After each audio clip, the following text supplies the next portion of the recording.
Hello दोस्तों, स्वागत है आपका हमारे चैनल द लर्निंग लैब पर, जहां हम आपके लेकर आए हैं जूनियर असिस्टेंट प्रैक्टिस सीरीज, जिसका यह 6th वीडियो है। इस वीडियो के अंतर्गत आपके उत्तर प्रदेश स्पेशल के 20 क्वेश्चन और सामान्य ज्ञान के 20 क्वेश्चन कुल मिलाकर प्रत्येक वीडियो में 40 क्वेश्चनों को सम्मिलित किया गया है। यह प्रैक्टिस सीरीज आपकी टारगेटेड प्रैक्टिस सीरीज है, जिससे कि आपकी जूनियर असिस्टेंट के एग्जाम डेट ऑलरेडी अनाउंस हो चुकी है।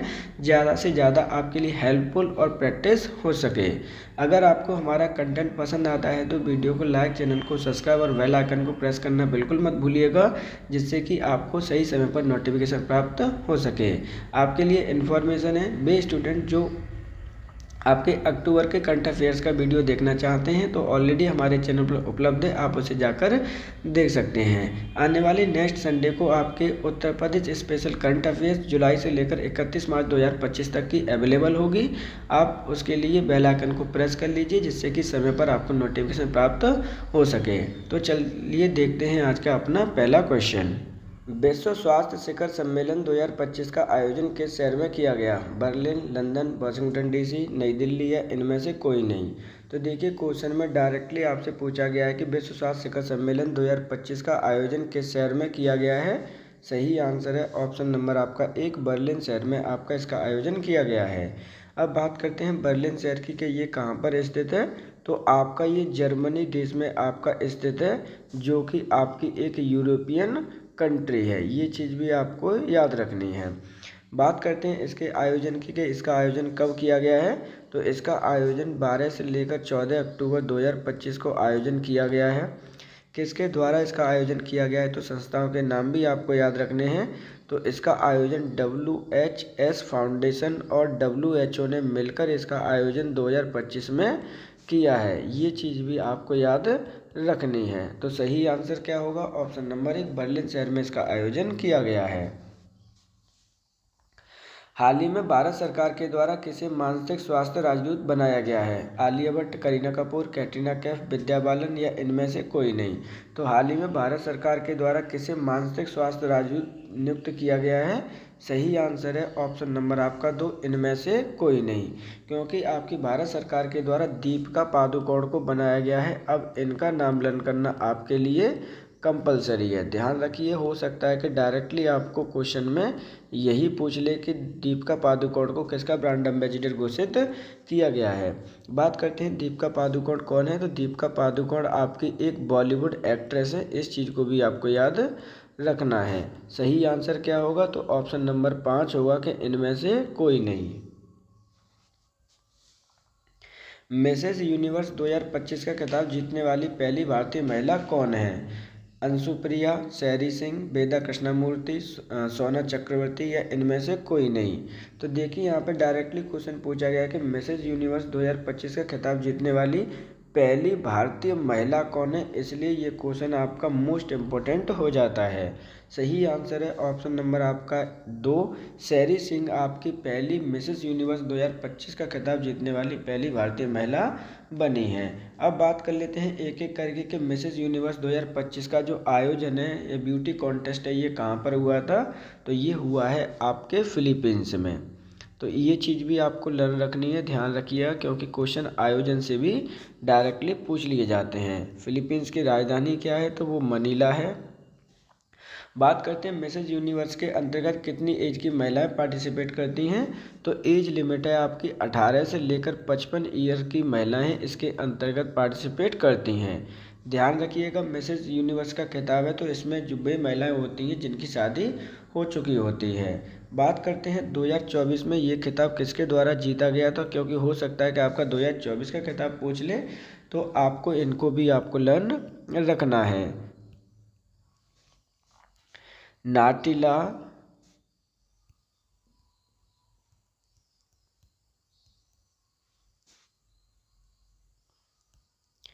इनको ये नाम भी आपको लर्न रखना है। 2024 में इनके द्वारा ये खिताब जीता गया है। सही आंसर है ऑप्शन नंबर 2, शहरी सिंह पहली भारतीय महिला बनी है जिन्होंने मिसेस यूनिवर्स का खिताब जीता है। वर्ल्ड पैरा एथलेटिक्स चैंपियनशिप 2025 के अंतर्गत भारत ने कौन सी रैंक प्राप्त की है? 10, 11, 12, 15 या इनमें से कोई नहीं। तो देखिए यहाँ पर डायरेक्टली क्वेश्चन पूछा गया है कि वर्ल्ड पैरा एथलेटिक्स चैंपियनशिप 2025 के अंतर्गत भारत की कौन सी रैंक प्राप्त की है। सही आंसर होगा ऑप्शन नंबर 1, भारत ने 10वीं रैंक प्राप्त की है वर्ल्ड पैरा एथलेटिक्स चैंपियनशिप 2025 के अंतर्गत। अब बात करते हैं भारत के द्वारा टोटल कितने मेडल जीते गए हैं इसके अंतर्गत, क्योंकि यहाँ से भी क्वेश्चन हो सकता है कि डायरेक्टली आपसे पूछ ले। तो भारत के द्वारा टोटल 22 मेडल इसके अंतर्गत जीते हैं, जिसमें से आपके 6 गोल्ड मेडल हैं, 9 सिल्वर मेडल हैं, वहीं आपके 7 ब्रॉन्ज मेडल है। बात करते हैं आयोजन कहाँ पे किया गया था, तो इसका आयोजन भारत की राजधानी नई दिल्ली में इसका आयोजन किया गया है। एडिशन कौन से नंबर का है इसका, तो एडिशन नंबर आपका 12 है, ये चीज़ भी आपको लर्न रखनी है। बात करते हैं इसमें प्रथम स्थान किस देश ने प्राप्त किया है, तो प्रथम स्थान प्राप्त किया है आपके ब्राज़ील देश ने, वहीं दूसरा स्थान प्राप्त किया है आपके चाइना ने, और आपका तीसरा स्थान प्राप्त किया है ईरान ने। अगर भारत के केस में पूछा जाता है तो सही आंसर है ऑप्शन नंबर 1, 10वीं रैंक प्राप्त की है भारत ने। हाल ही में दुनिया की सबसे ऊंची सड़क का निर्माण भारत के किस राज्य में किया गया है। लद्दाख, हिमाचल प्रदेश, सिक्किम, जम्मू कश्मीर या इनमें से कोई नहीं। तो देखिए इस तरह के क्वेश्चन भी आपसे डायरेक्टली पूछे ही जाएंगे, क्योंकि इस तरह के क्वेश्चन आपके स्टैटिकल क्वेश्चन हैं और यहाँ से क्वेश्चन आपके बनते ही बनते हैं। दुनिया की सबसे ऊँची सड़क का निर्माण भारत के किस राज्य में किया गया है, क्वेश्चन डायरेक्टली आपसे पूछा गया है।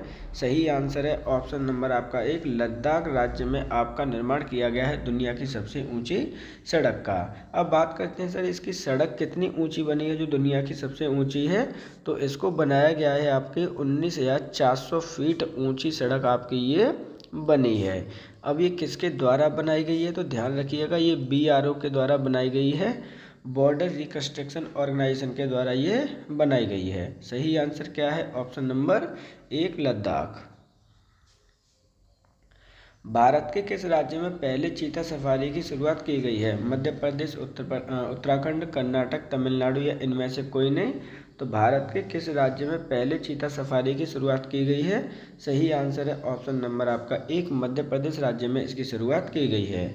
अब इसकी शुरुआत कौन से नेशनल पार्क से की गई है वो भी लर्न कर लीजिएगा। तो आपने अक्सर करके नाम इसका सुनते रहते हैं, कूनो नेशनल पार्क में इसकी शुरुआत की गई है। ये चीज़ है आपके लिए जो कि इम्पोर्टेंट है, और जो कूनो नेशनल पार्क है वो MP में आपका पड़ता है। अब बात कर लेते हैं एक एक करके कि इसकी शुरुआत कब की गई है।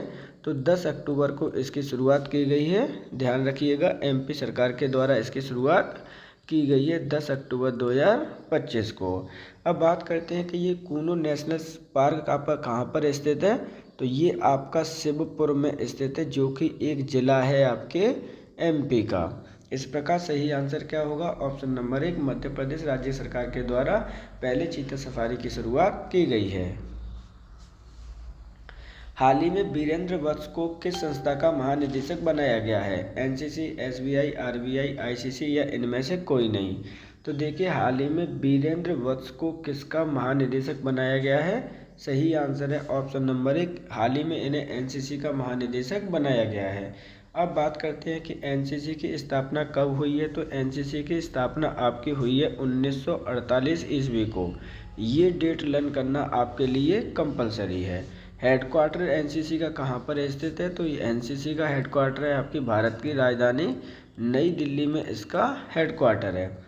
अब इन्होंने किसे रिप्लेस करके बनाया गया है। तो रिप्लेस किसे किया है ये क्वेश्चन भी हो सकता है कि आपसे आ जाए। तो रिप्लेस किया गया है आपके गुरप्रीत साहब को। क्या है आपके ध्यान रखिएगा, गुरवीर पाल सिंह को इन्होंने रिप्लेस किया है। तो सही आंसर क्या होगा ऑप्शन नंबर 1, हाल ही में इन्हें NCC का महानिदेशक बनाया गया है। अंतर्राष्ट्रीय अहिंसा दिवस प्रत्येक वर्ष कब मनाया जाता है। 2 अक्टूबर, 5 अक्टूबर, 16 अक्टूबर, 25 अक्टूबर या इनमें से कोई नहीं। तो देखिए यहाँ पे आपसे डायरेक्टली क्वेश्चन पूछा जा रहा है कि आपका प्रत्येक वर्ष अहिंसा दिवस कब सेलिब्रेट किया जाता है। तो महात्मा गांधी जी की जयंती पर हम प्रत्येक वर्ष अंतर्राष्ट्रीय अहिंसा दिवस सेलिब्रेट करते हैं। इसका मतलब है ऑप्शन नंबर आपका 1 सही आंसर होगा, प्रत्येक 2 अक्टूबर को हम इसे सेलिब्रेट करते हैं। इम्पोर्टेंट क्वेश्चन है, ध्यान रखिएगा। महात्मा गांधी जी का जन्म हुआ था, उन्हीं के जन्म पर जो क्योंकि उन्हें अहिंसा के पुजारी माना जाता है, तो उनके ही जन्म पर ही हमने 2 अक्टूबर को अंतर्राष्ट्रीय अहिंसा दिवस को सेलिब्रेट करते हैं।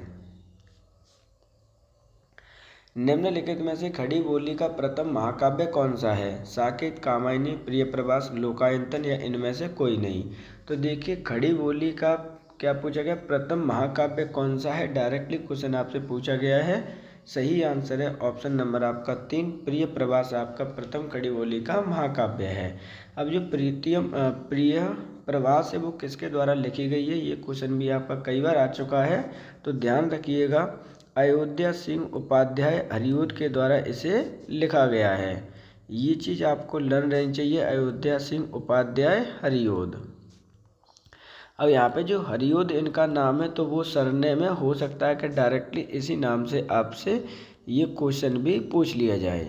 अब बात कर लेते हैं खड़ी बोली की। तो खड़ी बोली कहाँ पर आपकी बोली जाती है, तो मोस्टली इसे जो बेस्ट आपका उत्तर प्रदेश है उसके अंतर्गत, और जो दिल्ली वाला एरिया है उसके अंतर्गत, प्लस आपका हरियाणा, ये जो क्षेत्र आपका पड़ता है वहाँ पर आपकी खड़ी बोली बोली जाती है। सही आंसर क्या होगा, ऑप्शन नंबर 3 होगा, प्रियप्रवास खड़ी बोली के प्रथम महाकाव्य जिसकी रचना अयोध्या सिंह उपाध्याय हरिऔध के द्वारा की गई है। कंप्यूटर में डाटा संग्रहित करने तथा गणना करने में नंबर सिस्टम का प्रयोग किया जाता है, दशमलव, बाइनरी, ऑक्टल, हेक्साडेसिमल या इनमें से कोई नहीं। तो देखिए डाटा संग्रहित करने के लिए, कलेक्ट करने के लिए या कैलकुलेशन करने के लिए किस नंबर सिस्टम का प्रयोग किया जाता है आपके कंप्यूटर में, तो सही आंसर है option number 2, binary number system का प्रयोग किया जाता है। अब बाइनरी नंबर में कौन कौन से नंबर इंक्लूड होते हैं, तो ध्यान रखिएगा हमेशा 0 और 1 आपके इंक्लूड होते हैं बाइनरी सिस्टम में। इनका आधार कितना होता है, तो आधार होता है आपका हमेशा 2। ये चीज़ आपको लर्न रखनी है। सही आंसर है ऑप्शन नंबर 2। सांची स्तूप की नींव निम्नलिखित में से किस राजा के द्वारा रखी गई, समुद्रगुप्त, अशोक, बिम्बिसार, चंद्रगुप्त मौर्य या इनमें से कोई नहीं। तो देखिए डायरेक्ट क्वेश्चन आपको पूछा गया किसका, सांची स्तूप की नींव निम्नलिखित में से किस राजा के द्वारा रखी गई है। सही आंसर है ऑप्शन नंबर आपका 2, अशोक के द्वारा इसकी नींव रखी गई थी। अब बात करते हैं सांची स्तूप के बारे में कि ये आपका कहाँ पर स्थित है, तो राजा अशोक के द्वारा इसे 2nd और आपकी जो 3rd शताब्दी है उसके अंतर्गत इसकी शुरुआत की नींव रखी गई थी। अब ये कहाँ पर स्थित है, तो ये आपके रायसेन आपका एक ज़िला है, और रायसेन ज़िला कहाँ पर स्थित है, तो ये आपका MP का एक ज़िला है जहाँ पर इसकी शुरुआत की गई थी। बात कर लेते हैं अशोक के बारे में, तो ये आपका 3rd मौर्यन डायनेस्टी का महान शासक हुआ था। ये चीज़ भी आपको याद रखनी है। तो सही आंसर क्या होगा, ऑप्शन नंबर आपका होगा 3, आपका अशोक के द्वारा सांची स्तूप का निर्माण किया गया है। भारतीय संविधान का कौन सा भाग केंद्र शासित प्रदेशों की बात करता है, भाग 10, भाग 6, भाग 11 या भाग 8 या इनमें से कोई नहीं। तो देखिए डायरेक्टली क्वेश्चन पूछा गया है कि भारतीय संविधान का कौन सा भाग किन की बात करता है, केंद्र शासित प्रदेशों की बात करता है। सही आंसर है ऑप्शन नंबर 3, भाग 8 आपके केंद्र शासित प्रदेशों की बात करता है। बात करते हैं भारत में टोटल केंद्र शासित प्रदेश कितने हैं वर्तमान में, तो टोटल आपके 8 केंद्र शासित प्रदेश हैं वर्तमान में। कौन कौन से, एक छोटी सी झलक देख लीजिए जिससे कि जल्दी जल्दी आपको भी रिवीजन हो जाए। ऊपर से स्टार्ट करते हैं।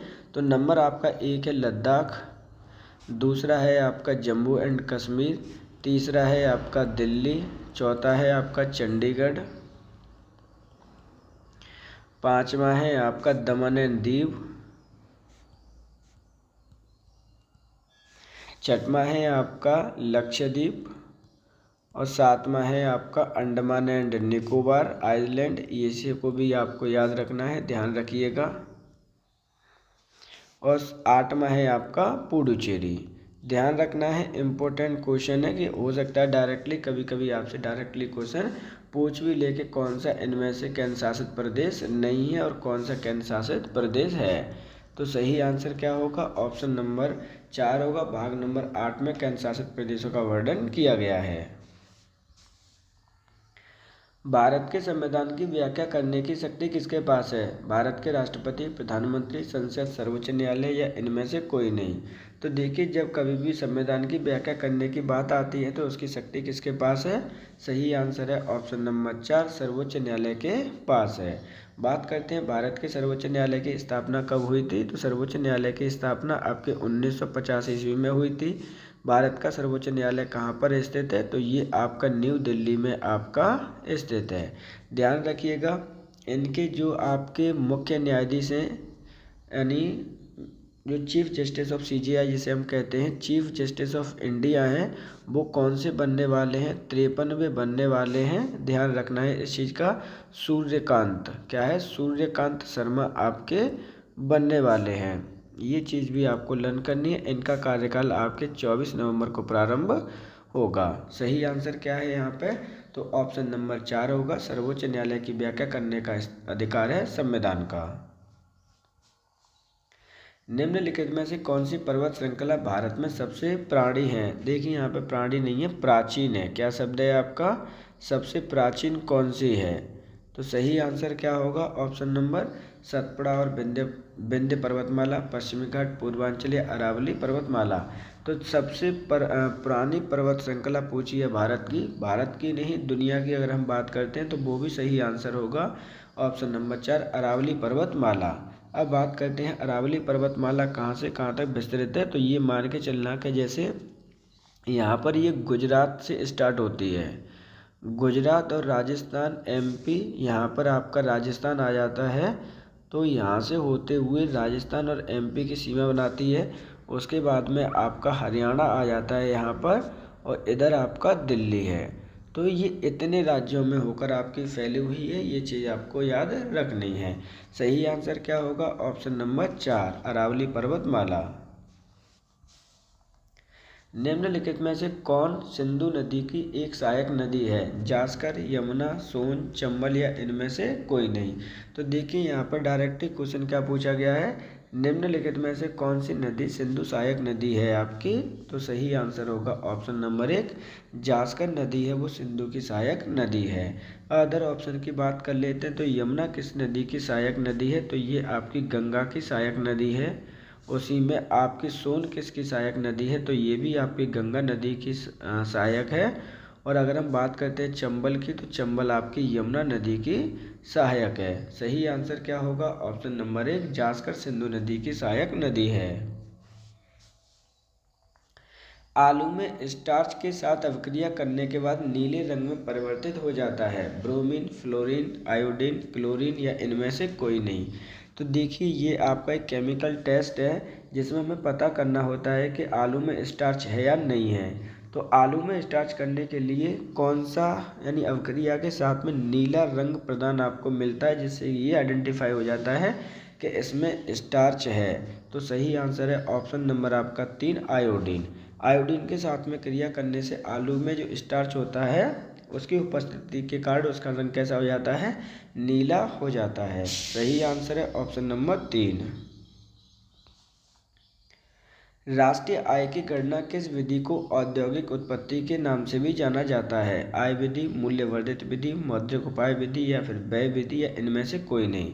तो देखिए, यहाँ पे क्या बात की जा रही है कि राष्ट्रीय आय की गणना करने के लिए औद्योगिक उत्पत्ति विधि के नाम से भी कौन सी विधि जानी जाती है? तो बात कर लेते हैं पहले आंसर की। सही आंसर है ऑप्शन नंबर 2, मूल्यवर्धित विधि को ही हम औद्योगिक उत्पत्ति विधि भी कहते हैं। बात करते हैं राष्ट्रीय आय की गणना करने की विधियां। तो कितने प्रकार की विधियां आपकी होती हैं? तो ध्यान रखिएगा, हमेशा 3 प्रकार की विधियों का वर्णन किया गया है। अब वो 3 प्रकार की कौन कौन सी विधियाँ उनको भी देख लीजिए।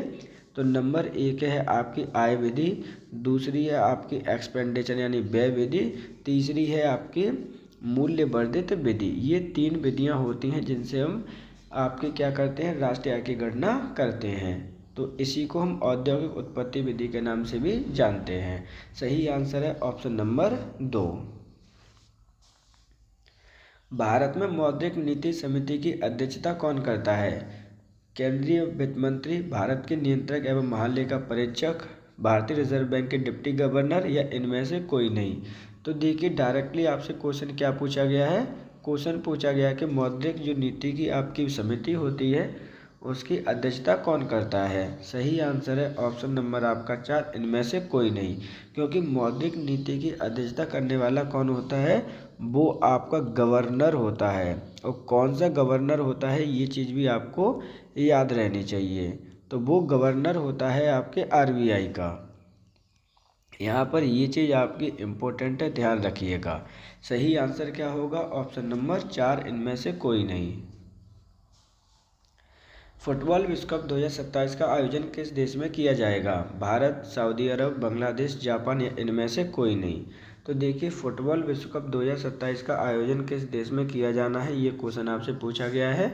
सही आंसर है ऑप्शन नंबर 2, सऊदी अरब में इसका आयोजन किया जाना है।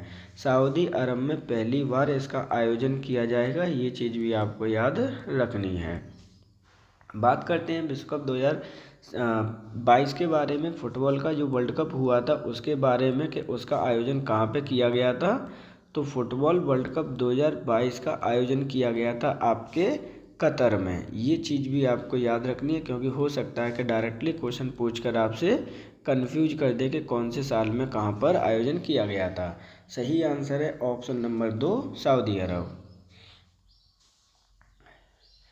MEM foreign India rich list 2025 के अनुसार भारत की सबसे अमीर महिला कौन है। रोशनी नादर मल्होत्रा, निर्मला सीतारमण, सावित्री जिंदल, सुधा मूर्ति या इनमें से कोई नहीं। तो देखिए MEM foreign India rich list 2025 के अनुसार भारत की सबसे अमीर महिला कौन है। तो सही आंसर है ऑप्शन नंबर आपका 1, रोशनी नादर मल्होत्रा भारत की सबसे अमीर महिला हैं। सही आंसर है ऑप्शन नंबर 1।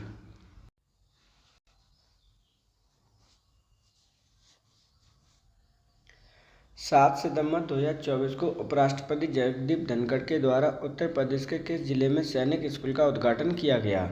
लखनऊ, गोरखपुर, बलिया, आगरा या इनमें से कोई नहीं। तो देखिए इम्पोर्टेंट क्वेश्चन है आपका, डायरेक्टली आपसे क्या पूछा गया है कि 7 सितंबर 2024 को देश के उपराष्ट्रपति जगदीप धनखड़ के द्वारा उत्तर प्रदेश के किस जिले में सैनिक स्कूल का उद्घाटन किया गया है। तो सही आंसर है ऑप्शन नंबर 2, गोरखपुर में सैनिक स्कूल का उद्घाटन जगदीप धनखड़ जी के द्वारा किया गया था। ध्यान रखिएगा ये जो सैनिक स्कूल है वो पूर्वांचल का पहला सैनिक स्कूल है। कहाँ का आपका, कि ईस्ट यूपी का आपसे क्या है, पहला स्कूल है जो सैनिक है आपका। ये चीज़ भी आपको लर्न रखनी है। अब बात कर लेते हैं किन के बारे में, जगदीप धनखड़ जी के बारे में।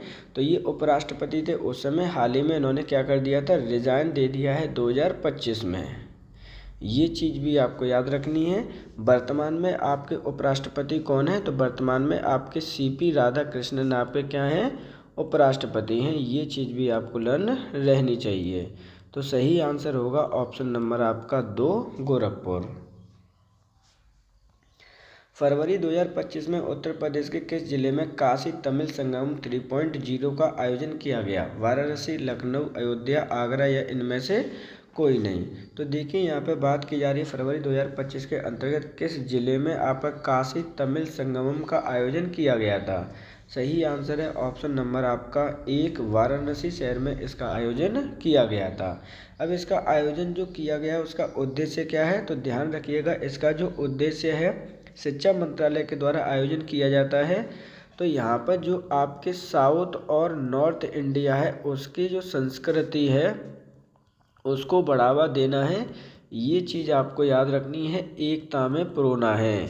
यानी जो संस्कृति है उसकी उसमें एकता लाना है, एक दूसरे की संस्कृति को बढ़ावा देना है और उसको समझना है। आयोजन किसके द्वारा किया जाता है, तो आयोजन किया जाता है आपके शिक्षा मंत्रालय के द्वारा। सही आंसर क्या होगा, तो ऑप्शन नंबर 1 होगा, वाराणसी शहर में इसका आयोजन किया गया। भारतीय कला इतिहास कांग्रेस का 32वां सत्र का आयोजन उत्तर प्रदेश के किस शहर में किया गया। गाजियाबाद, बुलंदशहर, गौतम बुद्ध नगर, अलीगढ़ या इनमें से कोई नहीं। तो देखिए इम्पोर्टेंट क्वेश्चन है आपका, भारतीय कला इतिहास कांग्रेस 32वें सत्र का आयोजन उत्तर प्रदेश के किस जिले में किया गया, किस शहर में किया गया है। सही आंसर है ऑप्शन नंबर आपका 3, गौतम बुद्ध नगर में इसका आयोजन किया गया था। अगर बात करते हैं इसके गौतम बुद्ध नगर और इंटरनली बात की जाए तो नोएडा में इसका आयोजन किया गया था। ये चीज़ आपके लिए कंपलसरी है, जिसे आपको लर्न करना ही करना है। अब बात करते हैं कि इसका आयोजन करता कौन था, किसके द्वारा इसके आयोजन किया गया था। तो भारतीय विरासत संस्थान के द्वारा इसका आयोजन किया गया था। ये चीज़ आपके लिए काफ़ी ज़्यादा इम्पोर्टेंट है, ध्यान रखिएगा। सही आंसर क्या होगा? ऑप्शन नंबर 3 होगा। इसका आयोजन गौतम बुद्ध नगर में किया गया, किसके द्वारा? भारतीय विरासत संस्थान के द्वारा। उत्तर प्रदेश के किस शहर में अंतर्राष्ट्रीय पक्षी महोत्सव 2025 का आयोजन किया गया? वाराणसी, लखनऊ, गोरखपुर, प्रयागराज या इनमें से कोई नहीं। तो देखिए इम्पोर्टेंट क्वेश्चन है, यहाँ पर डायरेक्टली क्वेश्चन आपसे पूछा गया है कि अंतर्राष्ट्रीय पक्षी महोत्सव 2025 का आयोजन कहाँ पर किया गया है? सही आंसर है ऑप्शन नंबर 4, प्रयागराज में इसका आयोजन किया गया था। अब जो प्रयागराज में आयोजन कब किया गया था, तो ध्यान रखिएगा जब आपका कुंभ का मेला लग रहा था, महाकुंभ का आयोजन किया गया था, उस समय इसका आयोजन किया गया था। बात कर लेते हैं प्रयागराज की। तो प्रयागराज का जो पहले का नाम है वो है इलाहाबाद। हो सकता है कि आपके इलाहाबाद के नाम से आपसे पूछ ले ये कहाँ पर स्थित है। तो ये आपका स्थित है गंगा नदी और जो आपकी यमुना रिवर है उसका जो संगम है ना, उसके यहाँ पर ये स्थित है। तो सही आंसर क्या होगा? ऑप्शन नंबर 4, ये इसका आयोजन प्रयागराज में किया गया। जनवरी 2025 में आयोजित उत्तर प्रदेश गौरव सम्मान से कितने व्यक्तियों को सम्मानित किया गया? 5, 6, 7, 8 या इनमें से कोई नहीं। तो देखिए यहाँ पे क्या है, उत्तर प्रदेश गौरव सम्मान 2025 की बात की जा रही है कि कितने व्यक्तियों को ये सम्मान आपका प्रदान किया गया था। तो सही आंसर है ऑप्शन नंबर क्या होगा आपका? 2 होगा। उत्तर प्रदेश के 6 व्यक्तियों को उत्तर प्रदेश गौरव सम्मान 2025 से सम्मानित किया गया है। अब एक एक करके बात कर लेते हैं, क्योंकि ये क्वेश्चन यहाँ से आने के पूरे ही चांस हैं। तो नंबर 1 है आपका कृष्णकांत जी को प्रदान किया गया है ये।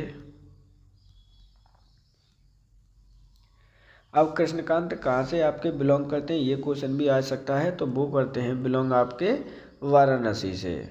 वहीं आपके दूसरे व्यक्ति कौन है ये, जिन्हें आपका ये सम्मान दिया गया है? तो वो है आपके हिमांशु गुप्ता। और जिन्हें भी आपका ये प्रदान किया गया है उनकी डेस्टिनेशन आपको लर्न करना कंपलसरी है, क्योंकि डायरेक्टली क्वेश्चन आपसे पूछे जाते हैं। तो ये बिलोंग करते हैं आपके मथुरा शहर से। वहीं आपके अगर मैं तीसरे व्यक्ति की बात करूँ तो वो हैं आपके मनीष वर्मा। अब मनीष वर्मा कहाँ से बिलोंग करते हैं आपके? तो ये बिलोंग करते हैं आपके कानपुर से। चौथे नंबर के जो व्यक्ति हैं जिन्हें उत्तर प्रदेश गौरव सम्मान पुरस्कार प्रदान किया गया है वो हैं आपके कृष्णा यादव। कहाँ से बिलोंग करते हैं? तो ये बिलोंग करते हैं आपके लखनऊ शहर से। वहीं 5वें की अगर हम बात करते हैं तो वो है यहाँ पे कर्नल सुभाष। तो आप सुभाष करके नाम से ही लर्न कर लीजिएगा, क्योंकि ये काफ़ी ज़्यादा लॉन्ग क्वेश्चन होने वाला है। तो वो बिलोंग करते हैं आपके बुलंदशहर से। वही 6वें व्यक्ति कौन है जिन्हें ये सम्मान प्रदान किया गया है? तो वो हैं आपके जय सिंह। और जय सिंह कहाँ से बिलोंग करते हैं? तो वो बिलोंग करते हैं आपके बहराइच से। तो ये चीज़ आपको लर्न करनी है, ध्यान रखिएगा। कितने लोगों को प्रदान किया गया है? तो सही आंसर है ऑप्शन नंबर 2, 6 लोगों को प्रदान किया गया है। निम्नलिखित में से कुंभवाणी चैनल का उद्घाटन किसने किया था? अमित शाह, नरेंद्र मोदी, योगी आदित्यनाथ, राजनाथ सिंह या इनमें से कोई नहीं। तो ध्यान रखिएगा निम्नलिखित में से कुंभवाणी चैनल का उद्घाटन किसने किया है? सही आंसर है ऑप्शन नंबर 3, श्री योगी आदित्यनाथ जी ने इसका उद्घाटन किया था। कब किया था? तो इसका उद्घाटन किया गया था जब आपका महाकुंभ का मेले का आयोजन हो रहा था, उस समय इसका उद्घाटन किया गया था। अब उद्घाटन क्यों किया गया था? कि महाकुंभ के बारे में जो बताने के लिए लैंग्वेज प्रॉब्लम ना हो किसी को, उससे संबंधित चीज़ें बताने के लिए इसका उद्घाटन किया गया था। सही आंसर है ऑप्शन नंबर आपका 3, योगी आदित्यनाथ। उत्तर प्रदेश के किस शहर में पहली डबल डेकर इलेक्ट्रिकल व्हीकल बस सेवा की शुरुआत की गई? लखनऊ, प्रयागराज, कानपुर, गौतम बुद्ध नगर या इनमें से कोई नहीं। तो उत्तर प्रदेश के किस शहर में आपकी डबल डेकर इलेक्ट्रिकल व्हीकल बस सेवा की शुरुआत की गई है? सही आंसर है ऑप्शन नंबर 1, लखनऊ शहर में इसकी शुरुआत की गई है। अब बात करते हैं लखनऊ के बारे में। तो लखनऊ क्या है? तो उत्तर प्रदेश की राजधानी है। Number 1 point. उत्तर प्रदेश की ये राजधानी कब बना? तो ध्यान रखिएगा, इसके बारे में आपको लर्न करना ही करना है। 1921-22 में ये आंशिक रूप से राजधानी बना था उत्तर प्रदेश की, लेकिन पूर्ण रूप से कब बना था? 1936 में आपका पूर्ण राजधानी बन गया था। ये चीज़ आपको लर्न करनी है। सही आंसर होगा ऑप्शन नंबर आपका 1, लखनऊ। 20 जनवरी 2025 को उत्तर प्रदेश के मुख्यमंत्री योगी आदित्यनाथ के द्वारा किस शहर में अशफाक उल्लाह खां प्राणी उद्यान में हाथी रेस्क्यू सेंटर का लोकार्पण किया गया? मैनपुरी, कानपुर, गोरखपुर, लखनऊ या इनमें से कोई नहीं। तो एक एक पॉइंट करके समझते हैं, क्योंकि क्वेश्चन में ही आपके ढेर सारे पॉइंट दे रखे हैं। तो 20 जनवरी 2025 को किसके द्वारा किया गया है? योगी आदित्यनाथ जी के द्वारा उद्घाटन किया गया है। किसका उद्घाटन किया गया है? अशफाक उल्लाह प्राणी उद्यान का, जहाँ पर आपका बनाया गया है हाथी रेस्क्यू सेंटर, और लोकार्पण किया गया है। कहाँ पर किया गया है? क्वेश्चन सही आंसर होगा ऑप्शन नंबर 3, ये गोरखपुर में इसका लोकार्पण किया गया है। सही आंसर है ऑप्शन नंबर 3। ऐतिहासिक विक्टोरिया पार्क, जिसे अब जंग आज़ादी पार्क के नाम से भी जाना जाता है, वह कहाँ पर स्थित है? झांसी, अमृतसर, मेरठ, प्रयागराज या इनमें से कोई नहीं। देखिए, इसका जो सही आंसर होगा वो होगा ऑप्शन नंबर आपका 3, ये मेरठ जिले में आपका स्थित है। विक्टोरिया पार्क, जिसे क्या कहा जाता है? आपका जंग आज़ादी पार्क के नाम से भी जाना जाता है, वह स्थित है आपका ऑप्शन नंबर 3, मेरठ जिले में आपका स्थित है। अब ये जो मेरठ जिला है, आपकी इसकी ऐतिहासिकता को भी समझ लीजिए, क्योंकि यहाँ से इम्पोर्टेंट है। जब आपका प्रथम स्वतंत्रता संग्राम स्टार्ट हुआ था तो मेरठ से ही स्टार्ट हुआ था। कब हुआ था आपका? 10 मई 1857 को आपका यहीं से आपका प्रथम स्वतंत्रता संग्राम प्रारंभ हुआ था। इसलिए हम जो विक्टोरिया पार्क है उसे जंग आज़ादी पार्क के नाम से भी जानते हैं। सही आंसर है ऑप्शन नंबर 3। उत्तर प्रदेश के किस जिले में कछुआ संरक्षण रिजर्व बनाया जाएगा? लखनऊ, गोंडा, बहराइच, गोरखपुर या इनमें से कोई नहीं। तो देखिए, उत्तर प्रदेश के किस जिले में कछुआ संरक्षण रिजर्व बनाया जाएगा? सही आंसर है ऑप्शन नंबर आपका 2, गोंडा जिले में आपका बनाया जाएगा। गोंडा जिले में किस नदी के किनारे पर बनाया जाना है, ये इम्पोर्टेंट है। तो आपका सरयू नदी के किनारे पर आपका बनाया जाएगा। ये चीज़ आपको लर्न करनी है। इसका उद्देश्य क्या है? तो आपके जो टर्टाइल है आपके, उनको प्रोटेक्ट करना है। क्या है? आपके जितने भी आपकी कछुआ की प्रजाति हैं उनको हमें प्रोटेक्ट करना है। सही आंसर होगा ऑप्शन नंबर 2, गोंडा जिला। महात्मा बुद्ध कृषि एवं प्रौद्योगिकी विश्वविद्यालय कहाँ पर बनाया जा रहा है? पडरौना, सारनाथ, कुशीनगर, कौशाम्बी या इनमें से कोई नहीं। तो देखिए, महात्मा गांधी कृषि एवं प्रौद्योगिकी विश्वविद्यालय की बात की जा रही है कि ये कहाँ पर आपका बनाया जा रहा है। इम्पोर्टेंट क्वेश्चन है, ध्यान रखिएगा। सही आंसर है ऑप्शन नंबर 3, ये कुशीनगर में बनाया जा रहा है। अब इसका उद्घाटन किसके द्वारा और कब किया गया था, वो भी इम्पोर्टेंट है। तो इसका उद्घाटन आपका 10 मार्च 2024 में इसका उद्घाटन किया गया था। ये चीज़ आपको याद रखनी है। किसके द्वारा किया गया था? तो सीएम योगी आदित्यनाथ जी के द्वारा इसका उद्घाटन किया गया है। सही आंसर है ऑप्शन नंबर 3। उत्तर प्रदेश में मिड डे मील कार्यक्रम कब प्रारंभ किया गया? 1985, 1995, 1990, 1997 या इनमें से कोई नहीं। तो देखिए, यहाँ पे डायरेक्टली क्वेश्चन आपसे पूछा गया है कि उत्तर प्रदेश में जो मिड डे मील प्रोग्राम है उसकी शुरुआत कब की गई है? सही आंसर है ऑप्शन नंबर आपका 2, 1995 में इसकी शुरुआत की गई है। अगर मैं एग्जैक्ट डेट की बात करूं तो इसको कब से उत्तर प्रदेश में लागू कर दिया गया था? तो 15 अगस्त 1995 को इसमें लागू कर दिया गया था। अब इसके बारे में थोड़ी सी डिटेल समझ लेते हैं कि mid day meal programme actually में है क्या। तो ये मिड डे मील प्रोग्राम आपका 1 से लेकर कक्षा 8 तक के जो बच्चे सरकारी स्कूल में पढ़ते हैं उनको एक टाइम का खाना उपलब्ध कराना इसका उद्देश्य है। उद्देश्य क्या का है कि शिक्षा में बढ़ोतरी करना है। वहीं दूसरा उद्देश्य है कि बच्चों में न्यूट्रिशन की कमी ना रहे, ये गारंटी रहती है किसकी? किसी भी सरकार की।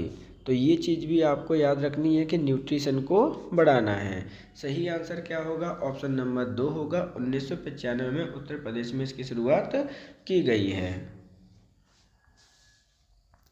निम्नलिखित में से किस जिले को सिटी ऑफ बेंगल्स के नाम से भी जाना जाता है? आगरा, अलीगढ़, फिरोजाबाद, कानपुर या इनमें से कोई नहीं। तो देखिए यहाँ पे बात की जा रही है निम्नलिखित में से किस शहर को सिटी ऑफ बेंगल यानी चूड़ियों का नगर कहा जाता है? तो सही आंसर है ऑप्शन नंबर आपका 3, फिरोजाबाद को कहा जाता है। अब बात कर लेते हैं फिरोजाबाद के बारे में। तो इसका दूसरा नाम और क्या है?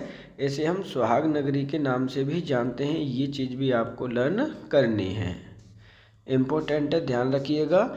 यहाँ पर सबसे ज़्यादा आपकी बेंगल्स का काम होता है, ये चीज़ भी आपको लर्न करनी है। अब बात कर लेते हैं अदर ऑप्शन की। तो आगरा शहर की अगर हम बात करते हैं तो आगरा शहर में आपका ताजमहल स्थित है, तो ये पर्यटन के लिए भी जाना जाता है।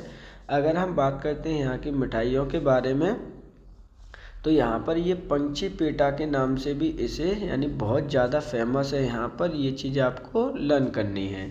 अलीगढ़ की अगर हम बात करते हैं तो ये आपके ताले बनाए जाने के लिए फेमस है। वहीं अगर हम कानपुर की बात करते हैं तो इसे हम उत्तर मध्य भारत का मानचेस्टर भी कहते हैं। क्या कहते हैं? उत्तर भारत का मानचेस्टर के नाम से भी इसे जानते हैं। एक एक पॉइंट आपके लिए इम्पोर्टेंट है, ध्यान रखिएगा। तो सही आंसर क्या होगा? ऑप्शन नंबर 3 होगा। फिरोजाबाद को सिटी ऑफ बेंगल्स के नाम से जानते हैं। लखनऊ जिले की सीमा निम्नलिखित में से किस जिले को स्पर्श नहीं करती है? बलिया, हरदोई, उन्नाव, बाराबंकी या इनमें से कोई नहीं। तो देखिए डायरेक्टली क्वेश्चन आपसे पूछा गया है कि निम्नलिखित में से कौन सी ऐसा जिला है जिसकी लखनऊ को सीमा साझा नहीं करती है? तो सही आंसर है ऑप्शन नंबर आपका 1, बलिया जिले की सीमा लखनऊ की सीमा से नहीं मिलती है। अगर हम बलिया की बात करते हैं तो ये कहाँ पर स्थित है? तो ये ध्यान रखिएगा ईस्टर्न जिला है आपका। क्या है? Eastern district of Uttar Pradesh है। ये चीज़ भी आपको याद रखनी है, मतलब पूर्वी सबसे पूर्व का जिला है उत्तर प्रदेश का बलिया। इसकी सीमा लखनऊ से नहीं लगती है, जबकि हरदोई, उन्नाव और बाराबंकी की सीमा उत्तर प्रदेश के जो आपका क्या है लखनऊ जिला है उसकी सीमा साझा करती है। टोटल ये 6 जिलों से इसकी सीमा साझा करती है, ये चीज़ भी आपको याद रखनी है। सही आंसर होगा ऑप्शन नंबर यहाँ पे 1, बलिया। निम्नलिखित में से किस नदी पर रानी लक्ष्मीबाई बांध अवस्थित है? बेतवा, रिहंद, टॉन्स, केन या इनमें से कोई नहीं। तो देखिए डायरेक्टली क्वेश्चन आपसे पूछा गया है कि रानी लक्ष्मीबाई बांध आपका किस नदी पर उत्तर प्रदेश में बना हुआ है? तो सही आंसर होगा ऑप्शन नंबर आपका 1, ये बेतवा नदी के ऊपर आपका बना हुआ है रानी लक्ष्मीबाई बांध। अगर हम बात करते हैं एक एक करके, तो ये किस जिले में स्थित है? तो ध्यान रखिएगा ये झांसी जिले में ही आपका स्थित है। ऑलरेडी आपको नाम से ही पता चल रहा है, और हमको इसको दूसरे नाम से भी जानते हैं, ध्यान रखना। इसका नाम, दूसरा नाम इम्पोर्टेंट है क्योंकि उससे ही आपका कई बार ये आया हुआ है। माता टीला बांध भी इसे हम कहते हैं। क्या कहते हैं? माता टीला बांध भी इसे हम कहते हैं। ये चीज़ आपको याद रखनी है। सही आंसर क्या होगा? ऑप्शन नंबर 1, ये आपका बेतवा नदी पर बना हुआ है, झांसी जिले में आपका स्थित है। सही आंसर क्या होगा? Option number 1। गौरव संग्रहालय उत्तर प्रदेश के किस शहर में स्थापित किया जा रहा है? प्रयागराज, लखनऊ, गोरखपुर, नोएडा या इनमें से कोई नहीं। तो देखिए यहाँ पे बात की जा रही है गौरव संग्रहालय की कि उत्तर प्रदेश के किस जिले में या किस शहर में स्थापित किया जा रहा है। सही आंसर है ऑप्शन नंबर 3, ये गोरखपुर जिले में आपका स्थापित किया जा रहा है। अब बात करते हैं इसके संग्रहालय की। तो इसमें कुल टोटल कितनी गैलरीज बनाई जाएंगी? तो टोटल आपकी 7 गैलरीज बनाई जाएंगी। ये चीज़ आपके लिए इम्पोर्टेंट है लर्न करने की। सही आंसर क्या होगा? ऑप्शन नंबर होगा यहाँ पर 3, गोरखपुर। भारतीय दलन शोध संस्थान किस शहर में स्थापित है? फैजाबाद, प्रयागराज, कानपुर, लखनऊ या इनमें से कोई नहीं। तो देखिए यहाँ पे बात किसकी की जा रही है? आपके पल्स सेंटर की जा रही है कि इसका रिसर्च सेंटर या रिसर्च इंस्टीट्यूट कहाँ पर आपका स्थित है। तो सही आंसर है ऑप्शन नंबर 3, ये कानपुर शहर में आपका स्थित है। अब बात कर लेते हैं कानपुर शहर की। तो ऑलरेडी आपको पता है इसे हम क्या बोलते हैं, इसे हम उत्तर भारत का मैनचेस्टर के नाम से भी जानते हैं। एक एक पॉइंट आपके लिए इम्पोर्टेंट है, ध्यान रखिएगा, क्योंकि यहाँ से क्वेश्चन आपके उत्तर प्रदेश स्पेशल में पूछे जाते हैं। सही आंसर है ऑप्शन नंबर आपका 3। भव्य जैन स्तूप के अवशेष को कंकाली टीला के पास खोदकर निकाला गया है, वह किस शहर में स्थित है? वाराणसी, देवरिया, कौशाम्बी, मथुरा या इनमें से कोई नहीं। तो देखिए भव्य जैन स्तूप है जिसके अवशेष निकाले गए हैं कहाँ पर? कंकाली टीला पर पास खुदाई की गई है। अब ये जो कंकाली टीला है वो आपका कहाँ पर स्थित है, इसलिए ये क्वेश्चन काफ़ी ज़्यादा इम्पोर्टेंट है, क्योंकि इस प्रकार के क्वेश्चन पहले भी आ चुके हैं। सही आंसर है ऑप्शन नंबर आपका 4, ये मथुरा जिले में आपका स्थित है। मथुरा जिले को ऑलरेडी आप किसके नाम से जानते हैं? सबसे ज़्यादा मेले वगैरह लगते हैं मथुरा जिले में। कुछ टेम्पल्स के नाम भी याद रख लीजिए, क्योंकि वहाँ से क्वेश्चन आपके आते हैं। एक टेम्पल जो आपका मोस्ट इम्पोर्टेंट है वो है आपका राधा रानी टेम्पल। राधा रानी टेम्पल आपका कहाँ पर स्थित है? तो ये आपके बरसाने में स्थित है। और बरसाना क्या है? तो बरसाना आपका एक मथुरा का ही तहसील है। दूसरा ये जो ज़िला आता है वो 84 मंजिल वाला आता है, पागल बाबा का मंदिर। क्या है आपका कि पागल बाबा का मंदिर आपका कहाँ पर स्थित है? तो वो भी आपका मथुरा में ही स्थित है। तीसरा जो आपको लर्न करना है वो आपका द्वारकाधीश का लर्न करना है। ये भी आपका कई बार क्वेश्चन पूछा गया है कि द्वारकाधीश टेम्पल आपका कहाँ पर स्थित है। चौथा जो लर्न करना है वो बांके बिहारी वाला करना है। क्या करना है? बांके बिहारी टेम्पल आपका कहाँ पर आपका स्थित है? तो ये स्थित है आपके वृंदावन में। ये चीज़ भी आपको लर्न करनी है। हाल ही में 2025 में इसके कॉरिडोर बनाने के लिए 150 करोड़ रुपए अलॉट किए गए हैं। सही आंसर है ऑप्शन नंबर 4, मथुरा। उत्तर प्रदेश में प्रथम विकलांग विश्वविद्यालय स्थापित किया गया है। लखनऊ, कानपुर, बांदा, चित्रकूट या इनमें से कोई नहीं। तो देखिए क्वेश्चन में आपसे डायरेक्टली क्वेश्चन पूछा गया, ये कई बार रिपीट हुआ है आपका यूपी SSSC। तो लगभग हर एक एग्जाम में ये क्वेश्चन पूछती है कि उत्तर प्रदेश में आपका पहला विकलांग विश्वविद्यालय किस जिले में आपका स्थित है? तो सही आंसर है ऑप्शन नंबर 4, ये चित्रकूट जिले में आपका स्थित है। सही आंसर क्या होगा? Option number 4। उत्तर प्रदेश के किस जिले को सिरेमिक मिट्टी या सिरेमिक सिटी कहा जाता है? लखनऊ, प्रयागराज, मुरादाबाद, खुर्जा या इनमें से कोई नहीं। तो देखिए किस शहर को आपका सिरेमिक सिटी के नाम से जाना जाता है? सही आंसर है ऑप्शन नंबर 4, खुर्जा आपकी जो एक सिटी है उसे हम सिरेमिक सिटी के नाम से जानते हैं। खुर्जा में आपकी जो चीनी मिट्टी होती है उसका कार्य किया जाता है, इसलिए आपका जाना जाता है। ये चीज़ आपको याद रखनी है। इस प्रकार आज के हमारे 40 क्वेश्चन यहाँ पे कंप्लीट होते हैं। आप सभी से रिक्वेस्ट है कि अगर आपको हमारा कंटेंट पसंद आता है तो वीडियो को लाइक, चैनल को सब्सक्राइब, द बेल आइकन को प्रेस जरूर कर लीजिएगा, जिससे कि आने वाले समय में आपको सही नोटिफिकेशन प्राप्त हो सके। अगर आपको अक्टूबर मंथ की अक्टूबर मंथ के करंट अफेयर्स पढ़नी है तो ऑलरेडी चैनल पर उपलब्ध है, आप वहाँ पर जाकर उसे पढ़ सकते हैं। जो नेक्स्ट संडे आने वाला है, ध्यान रखिएगा, आपको देखना नहीं भूलना है। वहाँ पर आपका जुलाई से लेकर अक्टूबर स्पेशल का वीडियो आने वाला है, जिसमें ओनली उत्तर प्रदेश की करंट अफेयर्स उसके अंतर्गत इंक्लूड की जाएगी। आप सभी के लिए इम्पोर्टेंट नोटिस है कि अगर आपको हमें कोई भी सजेशन देना है तो आपके लिए कमेंट बॉक्स ऑलरेडी ओपन है, आप वहां पर हमें अपना सजेशन दे सकते हैं। आज के लिए इतना ही, आप सभी का धन्यवाद।